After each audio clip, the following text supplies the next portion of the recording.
Hi there, everyone. Today, joining me live all the way from United States of America through Zoom video call is a man who has spent decades engineering medical breakthroughs in the United States and now is reshaping the future of India's classroom. He is a world-renowned scientist, founder of Tarang Health Alliance and India's UNESCO representative for global health, Dr. Rahul Mehra. Sir, Dr. Rahul, sir, I heartily welcome on behalf of my news channel, Chini Khorang Tripura, and on behalf of all the media outlets from our state, Tripura. Thank you. Thank you. I'm glad to be here. First of all, how are you doing, sir, up there in United States? I'm doing very well. Thank you. It's morning time here. So I'm doing well. I'm keeping healthy. And if you're healthy, you're happy. Yes, that's great to hear, sir. Basically, it's nighttime here in India right now. So yeah, sir, before we start, Yes. Dr. Mehra ji, firstly give us a short overview regarding Tarang Health Alliance. What is this organization actually? And what is your vision about this organization and this health education? Yes. The vision of Tarang Health Alliance, which is an NGO in India, is that we believe that every child has to be healthy to realize their full potential. When they grow up, they should be able to do anything they want. And for that, the basic requirement is good health. Now, how do we implement that vision is that we conduct health education programs in schools across India. So we have developed a curriculum on health education for students. And then we train the teachers, or we have our own teachers who teach health in the different schools. And it's very important that these teachers get special training because teaching health is different than teaching science or math. It's about behavior change. We have to change the behavior of the children. They have to develop healthy behavior. So that is what we do.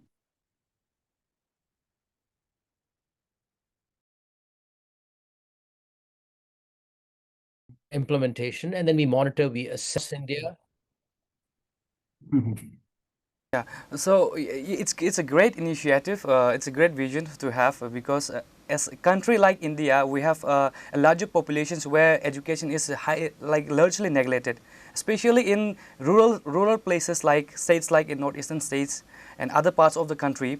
So basically, since Tarang Health Alliance is focusing on health education basically for all the schools across the nations. So as of now, is there any states who have already accepted and already mandatorily teaching this subject in some part of the states?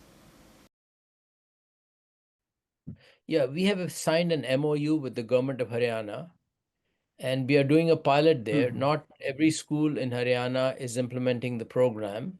So we have started a pilot, and we are doing it in Haryana. And then we also have schools in Jaipur, which is in Rajasthan. We have some schools in Delhi NCR. But it is not a policy that every school in any state is implementing the health program. And lastly, we are also working with NCRT, which is the big educational body, as you know. Yeah. We are trying to influence them that they should include health education as part of the core curriculum.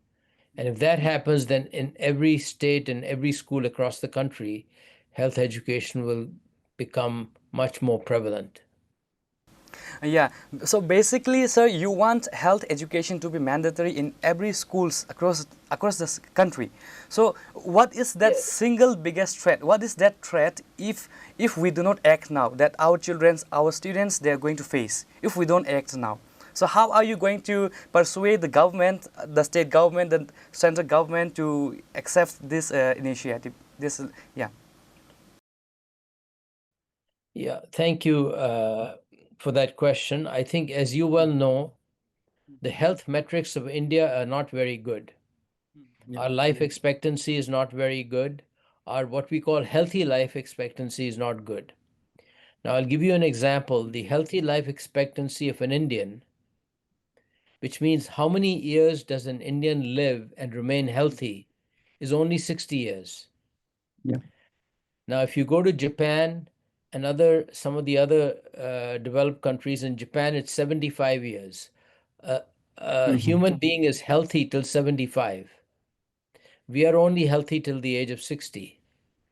We die early. Also, our life expectancy is 70, whereas in Japan it's 85, 87 among women.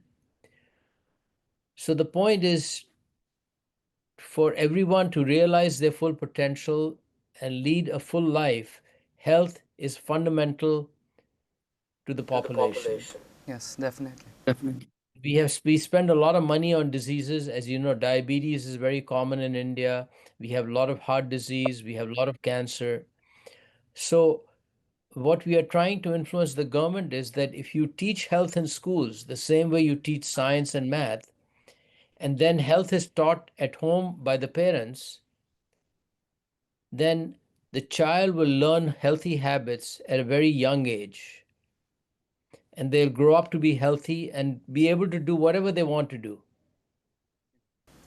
Yeah, sir, since you have mentioned about the Japan as a country, they're developed country, yes. So comparing Yes. comparing Japan, since they are a developed country, and India as a underdeveloping countries. So India as a developing countries, we lack for basic infrastructural developments, basic educational developments. Like we are somewhere in between. We are not actually in that part. So how are you going to bring these challenges and into make this happen in reality? Because Japan, they are already highly advanced in technology, they're highly advanced in educations. So comparing to Japan's situation but scenario, how are you going to make it happen in India? Our vision is that education is fundamental. Japan did not become a leader in technology without good education. They have a very good education system. They have very good health programs in schools. So education and health are the fundamentals of any society, but it takes a long time. If a population is not healthy, we cannot become a developed country. As you know, Modi ji always says we want to be Viksit Bharat by 2047. We cannot be Viksit Bharat unless we are a healthy population. So we have to start from step number one, health. And that is why we are working with the government. We are talking to private schools. And we want every school in India to have health education as a compulsory subject. Yeah, and as a representative of UNESCO and the representative of India, earlier we have seen that your campaign revolves around this 54321 framework for a healthy life. So I'm very curious to know, like for our viewers especially, you please give us a quick breakdown about what is this framework, what is this specific formula for this healthy lifestyle, about this 54321 framework. Yeah, this is what we call a health mantra. It is to make students remember something very easily. 54321 any student can remember. So the number 5 means you should eat 5 portions of fruits and vegetables every day. 5 katoris, 5 portions. So for example, 1 banana is 1 portion. If you have 1 katori of vegetables, that's number 2. We have to have 5 katoris of fruits and vegetables every day. Yeah. 4 means that we must wash our hands with soap and water at least 4 times a day. Before every meal, before breakfast, before lunch, before dinner, and after you go to the toilet. If you go to the toilet once a day, that's 4. Washing your hands, as you well know, kills the germs. We have a lot of infectious diseases in India. There's a lot of diarrhea, all kinds of infectious diseases, because we don't wash our hands and then we put our hands in our mouth and all these germs are inhaled. So that's 4. Yeah. 3 is protein, number of portions of proteins we should have every day. We need protein to make sure that we are growing properly. Protein is required for the growth of every cell. So that is extremely important that children consume protein every day. One actually is that students should be physically active for at least 1 hour a day, every day on physical activity. They should exercise, they should play, they do whatever you want, 1 hour of physical activity every day. And zero means you should have zero tobacco, zero junk food, all that should be zero. So this is just a simple mantra we give to our students for something that they can remember easily. Yeah, so basically 54320, this is a kind of a scheduled timing for a healthy lifestyle. Yeah, so it's very great. Yeah, it's just something Yeah, easy something for the like children to remember. yeah. And yes, talking about health educations, like the national education policy in 2020 talks about health and wellness. But 6 years later, 6 years has passed now, nothing has changed on the ground. So basically, who is blocking this? Is it the bureaucrats or the politicians? What is your views on this, doctor? I think it's the bureaucrat. The point is NEP 2020, as you know, talked about holistic education of a child. And the word holistic means it includes health education, but it is not happening on the ground. And I think it's up to the government bodies like NCRT, the SCRTs of every state, like Tripura has its own SCRT. It's in their hands, it's in the hands of NCRT. So it's not the politicians. I think it's the people who implement policy is the NCRT body and the SCRT bodies. They have to make sure that the curriculum is good, and they have to make sure that we also have well-trained teachers. We need two things. We need a good curriculum and we need well-trained teachers. If you don't have good teachers, children will not learn. Yeah, doctor, education policy makers such as like you mentioned about NCERT and yeah. So what if they can only make recommendations, or they can directly implement such policies to the states, or if they can only recommend this policy, new education policy for making it mandatory for health education subject permanently like other subjects. So if they can only recommend, like it's all up to the states whether to implement them or not. So do you think there is something barrier into this?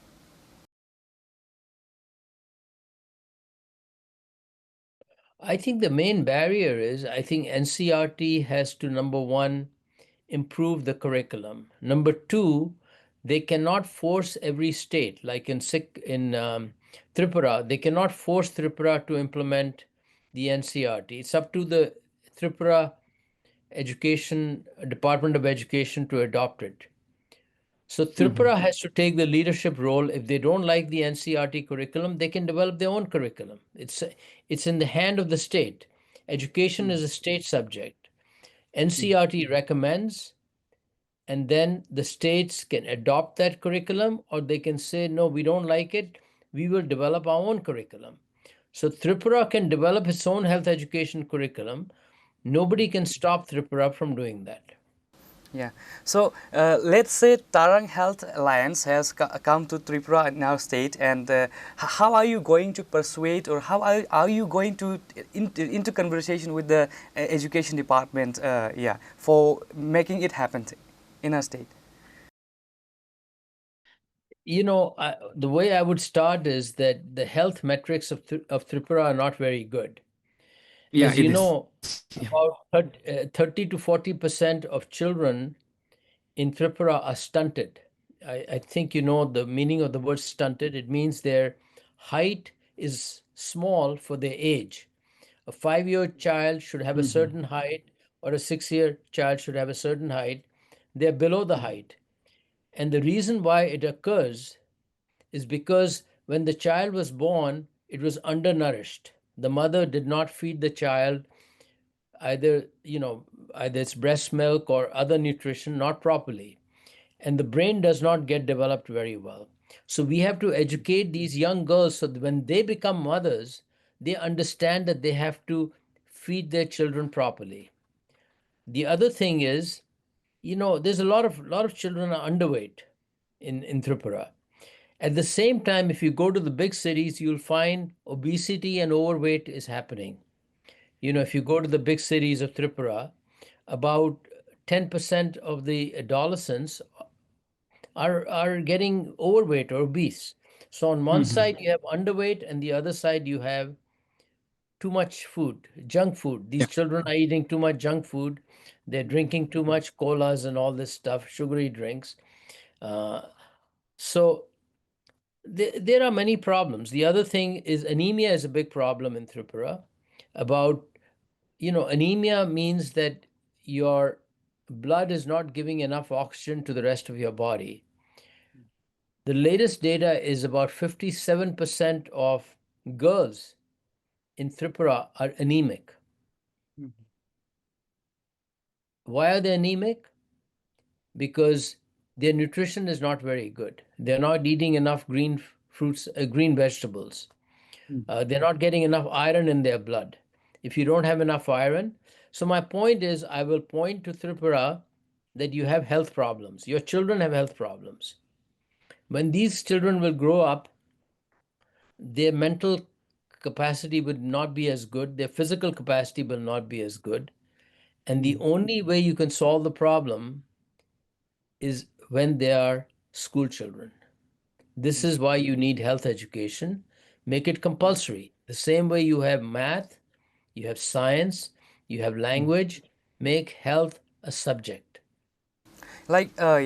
Talking about health subject, we have another subject called physical education, which is already into the school curriculum. So if we happen to add another subject, which is health education basically, so is there any challenges that the department, the schools are going to face? Like, who is going to teach? Is it the physical education teachers that you are going to retrain them, or entirely a new workforce will be hired? You ask a very good question. We have physical education in schools. Now, if you look at a typical physical education teacher, they are not trained to teach nutrition. They're not trained to teach hygiene. They're not trained to teach drug abuse, all these things. They're trained to teach physical activity, sports. So either we'll have to retrain all these teachers, the PE teachers, the physical education teachers, or we'll have to develop a new cadre of teachers who are trained to teach health. So this training is not present today. And this is how we train our teachers. We train our teachers very specifically because these teachers have to change the health behavior of students, not just give them knowledge. See, a typical teacher gives a student knowledge. This is your knowledge about science. This is your knowledge about math. But health is not only about knowledge, it's about how you behave. I can teach a child how to wash their hands properly, but if they don't wash their hands, I have not succeeded. Yeah. So in rural government schools, talking about Tripura as a state, like kids are struggling with basic infrastructure like clean drinking water and functional toilets, especially in rural schools, in rural government schools. So how can a school teach hygiene out of workbook? Like when the school is itself lacking facilities like proper water, sanitation, this and that. No, you're absolutely right. The first step is you have to have proper infrastructure. Without proper instruction, nothing can happen. Because if they're going to the toilet and the toilet is not clean, you're teaching them to be hygienic. But the school is, so the first thing the government has to do is to make sure that we have a hygienic infrastructure. There are separate toilets for boys, separate toilets for girls. And this is the job of the government. Or if there are certain NGOs in Tripura, I don't know, maybe they can help also. They can provide some funds. But this is step number one, infrastructure. They should have soap in the school. They have hand washing stations. So you're absolutely right. You cannot teach health without basic infrastructure. So that's step number one. And like Tripura as a state, we can see that there are lots of like several multiple government schemes, government funds that used to come for rural development and coming for education, this and that. But it is how they execute the fund, how they execute the infrastructure development money. The thing is that the basic roots is in a deteriorating state. So talking about bringing educational health in rural government schools, it's going to be a highly challenging for Tarang Health Alliance. So what are your like core initiatives regarding this ahead? No, I think we have to conduct advocacy with the government, because health is not only about physical health, it's also about mental health, social health. So the point is, if you cannot, if the toilets are not hygienic, you can still teach children how to be mentally strong, how to advocate, how to speak up, how to talk to their principal, how to talk to their teachers, how to have self-confidence.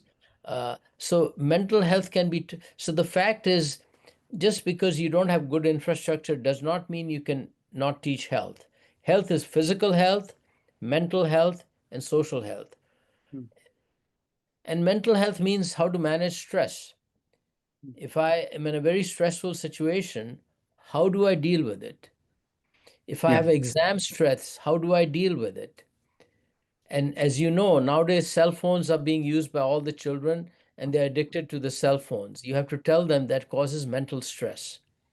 So I agree with you that physical health, teaching hygiene would be a challenge because their toilets are not clean, but mental health and social health, how to talk to people, how to have a healthy relationship, this is all part of health.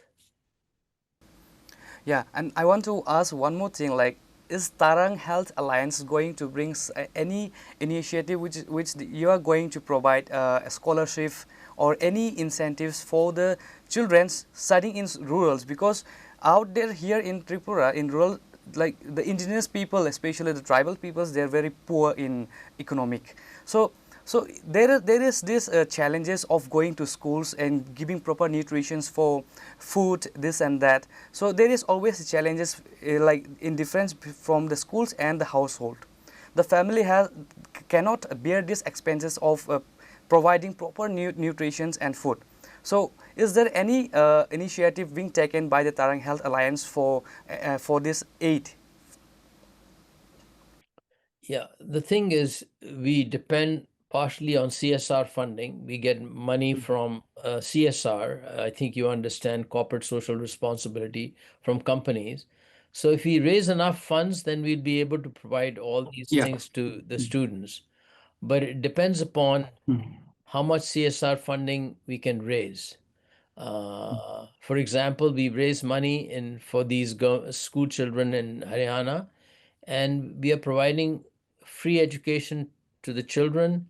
These are government school children. And we also talk to the parents of the students. We bring the parents to the school. These are very poor children from very poor families.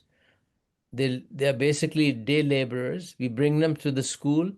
We give them food to eat so that they'll come to the school, the parents. We hold competitions. We motivate them so that way they are motivated to learn something about health, because many parents don't know what healthy nutrition is.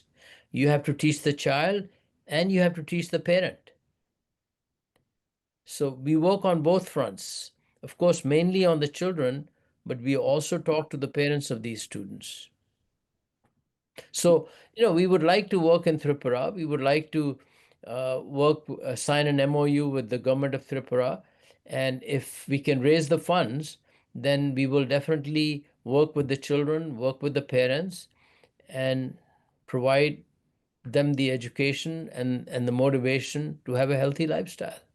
But I agree with you. It's a challenging task because a lot of your community is very poor. They are rural or tribal, and the education level is not very high there. But we can teach them health. Health can be taught to anybody. You don't need a advanced degree. You just need to understand what do we need to eat every day. Yeah, well, before why we have to be hygienic. Anyway, yeah, before we end this, would you like? Do you have any strong message, any strong like comprehensive information to share with the people of Tripura regarding how to maintain a physical health, mental health, and yeah, to live a healthy lifestyle? Again, I would say number one, the 54321 mantra is a good mantra. But what I would say is two things. Number one, I would say to the parents, make sure your children are eating a healthy diet. There's enough protein in their diet. Don't eat too many carbohydrates. You know, we eat a lot of carbohydrates, rice and chapati and all this. Yeah. Number one. Number two, I would say is that be physically active. Be outside. Go outside and play with your children. Do things with your children so that, you know, you're outside. And being outside also gives you sunlight and you get more vitamin D. You know, a lot of our children are vitamin D deficient. Even our Yeah. parents are vitamin D deficient. So, and then love your children. Love your children. Talk to them with respect and love, and they'll love you back. And this is how you grow mental health. So, parents can do their part at home. The schools have to do their part in teaching them health in the school. So, when the both combine, the child grows up to be a healthy child and can realize their potential and do whatever they want. Yeah. Thank you so much, sir, for joining us, for joining me for this special and very significant topic which you have brought us today for the education subject, the health education to be implemented, to be mandatory in every state of our country. So I'm highly honored and privileged to have this special media interactions with you, sir. So once again, thank you so much on behalf of our news channel, Chini Khorang Tripura. And once again, thank you so much on behalf of all the media outlets of Tripura. Thank you so much. I appreciate your presence. Thank you for interviewing me, and I wish all the best to your audience. Thank you. Thank you so much once again. Okay, bye now.